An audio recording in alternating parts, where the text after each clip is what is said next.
एखादा पुरुष जर पैसे कमवत नसेल, त्याला नोकरी नसेल, तर त्याला त्याच्या घरापासून, त्याच्या बायकोपासून आणि समाजातली, नातेवाईकातली कुणीही इज्जत देत नाही. तेच जर तो पैसे कमवत असेल आणि घरात आणून देत असेल आणि त्यावर त्याचं कुटुंब खुश असेल, तर ते बघून तो पुरुष खुश होते की माझ्या कमवलेल्या पैशावर माझं कुटुंब खुश आहे. तेच जर उलट एखादी बाई घर चालवत असेल, पैसा आणून देत असेल आणि नवरा बिनकाम्या घरात बसला असेल, तर त्या नवऱ्याची अवस्था बघायलाच नको.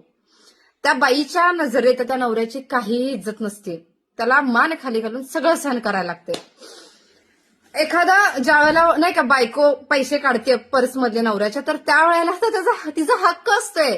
तेच जर उलट काही कारणास्तव नवऱ्याकडे पैसे नसतील आणि बाय चान्स त्यानं बायकोच्या पर्समधले पैसे काढले, तर समाज त्याच्याकडे वाईट नजरेनं बघतोय आणि तो माणूस सुद्धा स्वतः सुद्धा गिल्टमध्ये जातोय की मी माझ्याकडे म्हणजे ही अवस्था आहे. तो नोकरी शोधत असे. हल्ली बायकांना नोकरी मिळणं सोपं झालं, पुरुषांना नोकऱ्या मिळत नाहीत. बायकांना सिंपती मिळते, पुरुषांना मिळत नाही. समाज विचार बदलत चालल्यात, पण ते फक्त बायकांच्या बाबतीतच बदलत चालल्यात का, पुरुषांच्या नाही. ह्याला काही अपवाद पुरुष असतील जे दारू पिऊन पडतात आणि बाई घरं चालवतात, असे काही काही ठिकाणी आहे. पण आता ही जास्तीत जास्त पुरुषांच्या बाबतीत वाईट आणि दयनीय अवस्था आहे की तो जर कमवत असेल, पैसा मिळवत असेल, तरच त्याला इज्जत, नाहीतर नाही. एखाद्या पुरुषाला नोकरी नसेल तरी तो बाद. ते जाऊ दे म्हणून त्यानं घर सांभाळलं, बायको त्याची घर चालवत असेल तरी तो पुरुष बाद. मग त्या पुरुषाला करायचं काय?